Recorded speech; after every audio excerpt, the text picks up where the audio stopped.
आओ तुम्हें सुनाते हैं एक ऐसी कहानी जिसे न इतिहास ने कभी लिखा न ही भविष्य इसे मिटा पाएगा।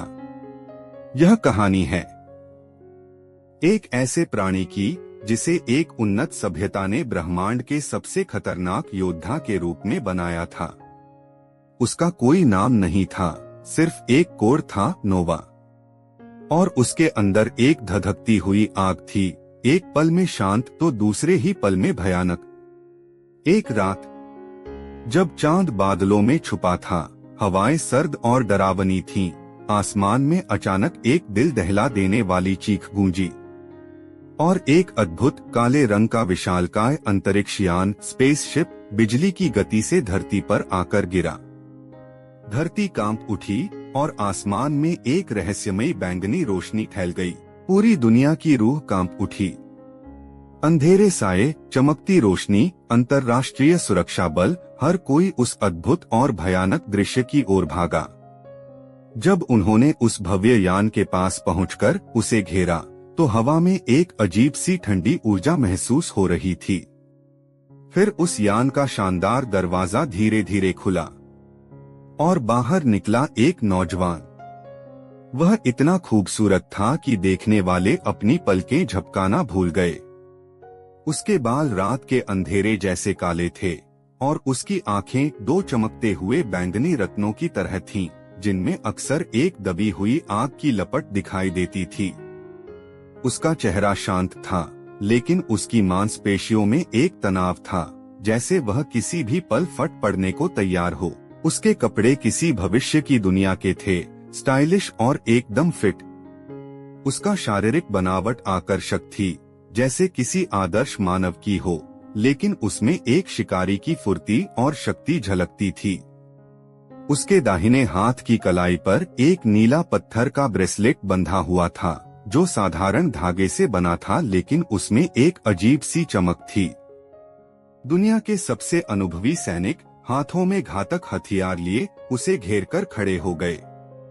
उनका कमांडर अपनी कांपती हुई आवाज को स्थिर करते हुए चिल्लाया, रुक जाओ, एक कदम भी आगे मत बढ़ना। तुम कौन हो और तुम्हारा यहाँ क्या इरादा है?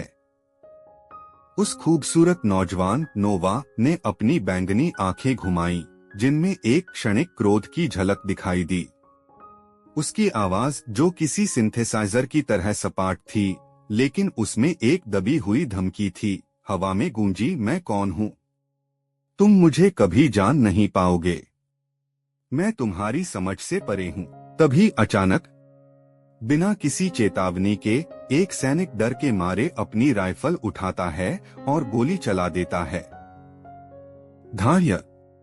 गोली उस खूबसूरत नौजवान के कंधे को छूकर निकल जाती है। एक तेज बैंगनी रोशनी की चिंगारी उठती है और नोवा की बैंगनी आंखें गुस्से से दहक उठती हैं।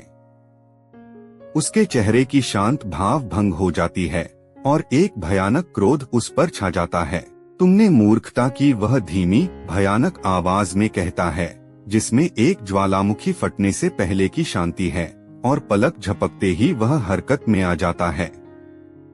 अगले ही पल वहां हाथापाई शुरू हो जाती है। नोवा अविश्वसनीय रूप से तेज और कुशल है, लेकिन अब उसमें सिर्फ प्रोग्रामिंग नहीं, बल्कि एक प्रचंड गुस्सा भी है। वह सैनिकों को बेरहमी से हवा में उछालता है, उनके हथियार पलक झपकते ही तोड़ देता है। उसकी गति इतनी तेज है कि सैनिक उसे देख भी नहीं पाते। उसके हर वार में एक विनाशकारी शक्ति होती है। जब कुछ सैनिक उस पर जानलेवा हमला करते हैं, तो उसकी बैंगनी आंखों से तेज ऊर्जा निकलती है और एक शक्तिशाली विस्फोट उन्हें दूर फेंक देता है। यह उसकी उन्नत तकनीक और उसके अंदर दबे हुए क्रोध का मिश्रण है। फिर जैसे ही उसे मौका मिलता है, वह हवा में हल्का सा उछलता है और तेजी से नजरों से ओझल हो जाता है, जैसे एक बैंगनी बिजली का कौंधा गायब हो गया हो। सिर्फ घायल सैनिक और दहशत से जमे हुए कमांडर वहां रह जाते हैं। इसके बाद वह एक दूरदराज के वीरान गांव में छुप जाता है।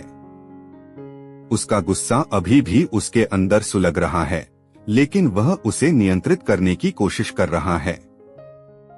धीरे धीरे उसने इंसानों की सरल बातें समझनी शुरू की, उनके अजीब व्यवहार, उनके अप्रत्याशित भावनाएं। एक धुंधली सुबह एक बेसहारा कुत्ता सड़क पार कर रहा था और एक तेज रफ्तार अग्निदूत ट्रैक्टर उसकी ओर तेजी से आ रहा था। नोवा पलक झपकते ही दौड़ा और अपनी असाधारण गति से अग्निदूत के सामने पहुंचकर उसे रोक दिया, कुत्ते को सुरक्षित कर लिया। उसके चेहरे पर अभी भी गुस्से का भाव था, लेकिन कुत्ते को बचाने का उसका एक्शन तर्कसंगत था। खतरे को कम करना। उसके दाहिने हाथ की कलाई पर वह नीला ब्रेसलेट चमक रहा था। पास खड़ी थी एक मासूम लड़की, नाम था उसका नैना। उसने अपनी बड़ी बड़ी आंखों से ये सब देखा और धीरे से पूछा, तुम कौन हो? नोवा ने उसकी ओर देखा। उसकी बैंगनी आंखों में गुस्से की जगह एक क्षणिक हैरानी आई। नोवा, उसके दाहिने हाथ पर बंधा नीला ब्रेसलेट उसकी पहचान का एकमात्र दृश्यमान हिस्सा था। धीरे धीरे नोवा इंसानों के करीब आने लगा। नैना की मासूमियत और दयालुता ने उसके अंदर कुछ शांत करना शुरू कर दिया। उसने उनके दर्द को महसूस करना शुरू किया, उनकी हंसी को समझना। और फिर उसके अंदर कुछ जागा जो प्रोग्रामिंग और गुस्से से परे था। नैना के लिए एक अटूट आकर्षण। उनकी पहली मुलाकात एक शांत झरने के पास हुई थी। नोवा ने अपने दाहिने हाथ की कलाई पर बंधे नीले ब्रेसलेट को देखा और बिना कुछ कहे नैना की ओर बढ़ाया। नैना ने उसे छुआ, उसकी ठंडी लेकिन शांत ऊर्जा को महसूस किया। यह ब्रेसलेट जो नोवा की उन्नत दुनिया से लाया गया था, उनके अनोखे बंधन का प्रतीक बन गया। पर जब यह नाजुक रिश्ता पनप रहा था, नोवा के निर्माता उसे वापस लेने के लिए धरती पर आ पहुंचे। उन्होंने उस शांत गांव पर अचानक हमला कर दिया। उनके हथियार भविष्य की विनाशकारी शक्ति से लैस थे। नोवा, तुम्हें हमारे साथ वापस आना होगा। उनकी कठोर, मशीनी आवाजें पूरे गांव में गूंज उठीं। नोवा ने नैना को अपनी बाहों में छुपा लिया। उसकी बैंगनी आंखें गुस्से और एक नई भावना, प्यार के मिश्रण से जल रही थीं। उसके दाहिने हाथ पर बंधा नीला ब्रेसलेट तेजी से चमक रहा था, जैसे उसकी ऊर्जा का स्रोत हो। यह लड़ाई अब सिर्फ प्रोग्रामिंग नहीं थी, यह नैना और अपनी नई दुनिया के लिए थी। उसने अपनी असाधारण क्षमताओं और अपने प्रचंड गुस्से का इस्तेमाल किया, दुश्मनों के हमलों को नाकाम किया, अपनी गति और बुद्धिमत्ता से उन्हें मात दी।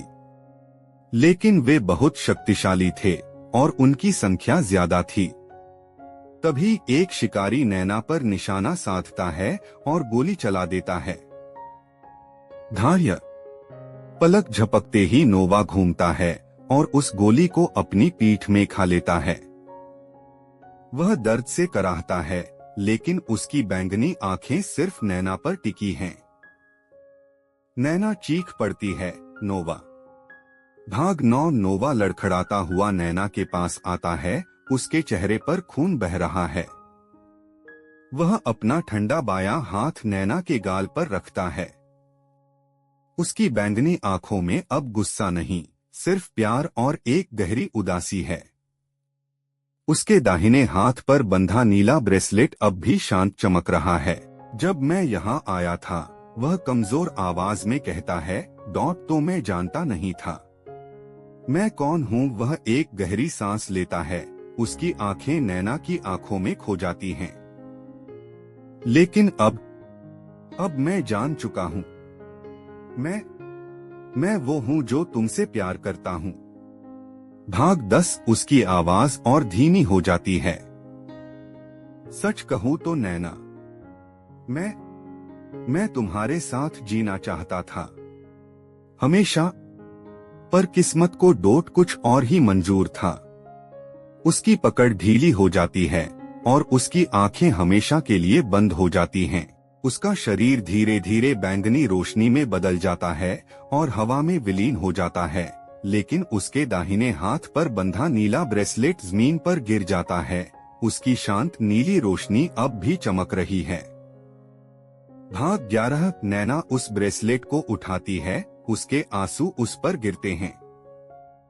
यह ब्रेसलेट उसकी उन्नत दुनिया की एक अनमोल निशानी थी और माना जाता था कि यह कभी नष्ट नहीं हो सकती थी, हमेशा नोवा के अंतिम शब्दों और उसके प्यार को संजोए रखेगी। हर रात नैना उस ब्रेसलेट को देखती और आसमान की ओर देखती, उन तारों में अपने नोवा को ढूंढती, और उसे महसूस होता था कि वह हमेशा उसके साथ है, उस नीले ब्रेसलेट में, उसके दिल में।